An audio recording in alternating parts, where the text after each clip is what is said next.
The iron grate slams shut behind you. The vibration jars your teeth. Above, the arena's roar is a physical weight, tasting of dust, sweat, and iron.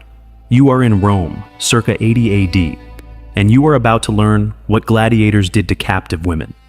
A fate considered worse than death. A guard shoves you hard. You stumble on the damp stone. The torchlight is oily, casting shadows that writhe on the walls. You are not being marched onto the sand. You are being herded beneath it. You keep your fist clenched, the single smooth river stone from your homeland cutting into your palm, cold ballast against the suffocating heat of the tunnels. You and the other Dacian survivors are not being led to the arena. You are being processed for the Ludus, the gladiators' barracks. Why were you spared the noonday executions? Only to be delivered to the men who worship the blade? What life awaits in this lightless world that could be worse than a public end? The arena promised a quick death. These tunnels offer none. We are venturing into a darkness others are afraid to see. Subscribe to walk this path with us. Hit the bell. Let it be your signal when we unseal the next forbidden chapter. And now, back to the story. The sound of the arena crowd fades, replaced by a new rhythm. The thud of a wooden Ludus striking a post, the scrape of a grindstone on steel, the guttural shouts of trainers. They are marched from the damp tunnels into the cold, open air of a courtyard. This is the Ludus, the gladiator school, a fortress of discipline and death. The captive women are pushed into a stone cell, the floor wet. They wait for hours in the dark. The cold seeps in, a stark contrast to the arena's heat.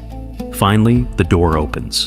A man enters, not a soldier, but an administrator, the Lanista's bookkeeper. He carries a wax tablet and a stylus. He holds a lantern high, his face etched in shadow. He does not ask their names. He smells of sour wine and ink. He walks the line, inspecting them like livestock. He grabs one woman's chin, forcing her mouth open to check her teeth. He points. 1. He moves to the next. 2. He is taking inventory. The woman with the river stone keeps her head down, but her eyes are clear. She watches the man's hands. She watches the 2 guards at the door. She counts the paces of the cell. As the man approaches, she shifts the cold stone from her fist into the rags of her waistband, a small, hidden weight. He stops at her. He looks at her, not her face, but her hands, her shoulders, her height. He assesses her strength. He makes a sharp, coded mark on the wax tablet. He does the same to 3 others. The rest of the women are chained together in a line. The man jerks his thumb toward the door. The guards herd them out, back toward the tunnels. Their fate is the public market, the sulfur mines, or the lupanares, the brothels built into the arena's foundations. But separation was not mercy. It was selection. The woman with the stone and the other chosen few remain. They have been spared the market. The door bolts. They are alone again, but their status has changed. Hours later, an older, scarred servant enters. He carries no weapons, only a stack of rough, dun-colored tunics. He throws them on the floor. He says nothing, just points. They are to change. This is the price of their mercy. They are not destined for public sale. They now belong to the Ludus itself.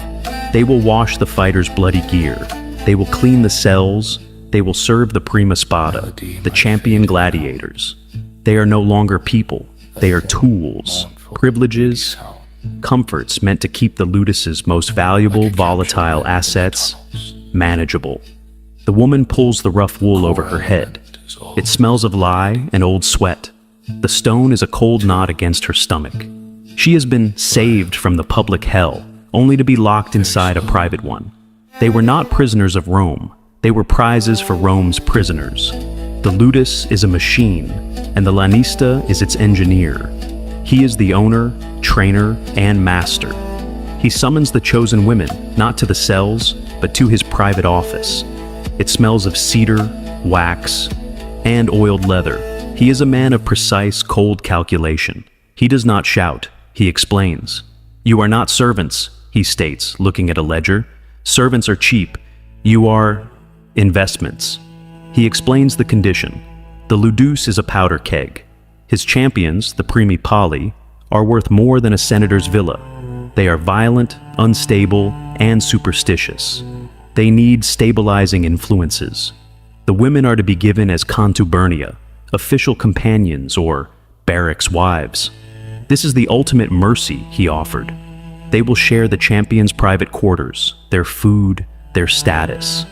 They will be protected. They will be safe from the guards, the lower-ranked fighters, and the market. This is the hidden price. They will no longer be Dacian. They will be the property of a single man, a living reward to ensure his loyalty, to keep his mind off rebellion and focused on the sand. The Lanista singles out the woman with the river stone. Her defiance is a tangible thing in the room. You, he says, are for Vindex, the Gaul, our champion. It is a great honor. He has asked for you. She stands still. The room is silent save for the scrape of his stylus. She looks past the Lanista, at the wall, at the map of the empire. Her home is a smear of ink in the corner. She speaks. Her voice is a dry rasp. I serve no one. The Lanista does not get angry. He leans back. Serve? No, you will belong, or you will be forgotten. The escalation begins. It is not violent. It is administrative. She is not beaten. She is moved. The other women, heads bowed, accept the tunics, the oils, the braids. They are led to the champion's wing. The Dacian woman is taken to the cella austeari, the gatekeeper's box. It is a stone niche carved into the main entrance of the Ludus.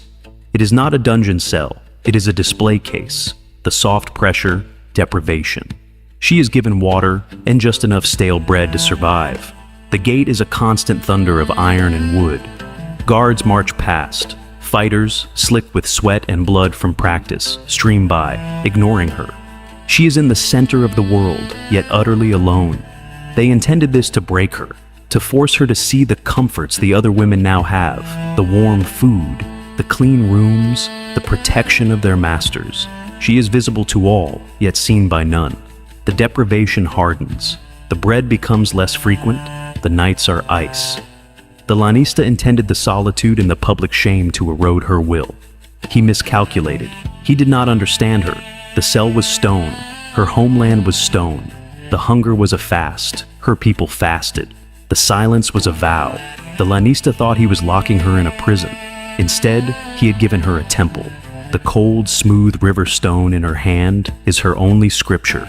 The isolation that was meant to be her punishment becomes her armor. She is no longer just a captive.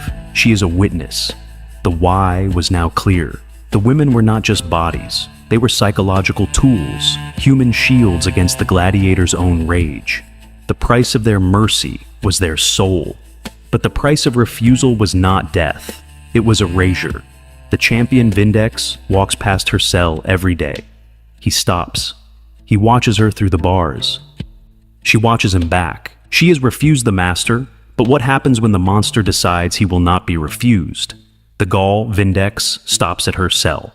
He does this every evening, a massive scarred silhouette against the torchlight. The guards stay clear. He is the Ludus's greatest asset.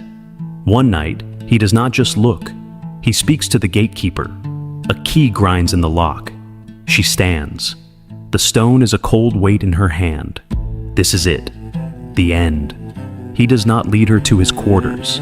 He doesn't touch her. He gestures with his head, a silent command. Walk. He leads her away from the polished champion's wing, past the roaring forge of the armory. He takes her deep into the foundations of the Ludus, to a subterranean storage cellar. It smells of damp earth, old wine, and mold. It is lit by a single guttering oil lamp. He is not a monster. He is a man who, like her, has had his name stolen and replaced with one that means champion. He walks to the far wall, a section of rough, unmortared stone. He levers a large, flat rock from its place. Behind it is a dark, hollow cavity. This wasn't just a place to hide wine. This was a library of the lost. Inside, resting on a bed of dry moss, are dozens of small, humble objects. A piece of wood carved into the shape of a boar, a braided loop of bright horsehair, a tarnished silver disc marked with a crescent, a shard of blue glass worn smooth by a foreign sea. Vindex reaches in and touches the small boar. He looks at her. He cannot speak her language. He does not need to. This is the wordless rite. This is where we remember.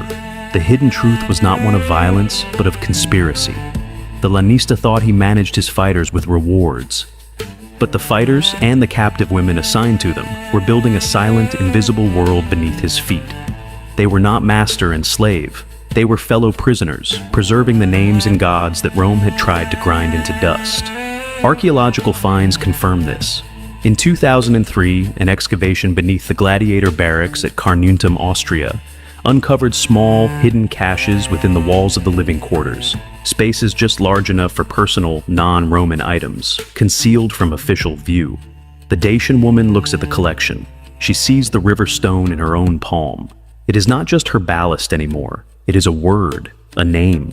She steps forward. Vindex watches as she places her stone into the hollow, setting it carefully between the Thracian disc and the Gallic boar. He slides the heavy rock back into place. The wall is seamless. Her identity is safe. She has been locked in a cell to be forgotten. But in the deepest dark, she has finally been seen. They had found a way to save their souls. But what good was a soul when the body was still in the cage? The Ludus was a business. And like any Roman business, it ran on records. Wax tablets for the daily schedule, papyrus ledgers for the profit and loss. We have surviving lists of fighters, the later Culi, detailing their victories, their specialties, the price of their feed, and the cost of their medical care. History is written in this ink, but it is also written in the gaps, the places where the ink suddenly stops. In the Lanista's private ledger, the entry for Vindex, the Gaul, is clean. A string of victories noted in precise red ink. Then, nothing. The line is blank. There is no record of a final match in the arena.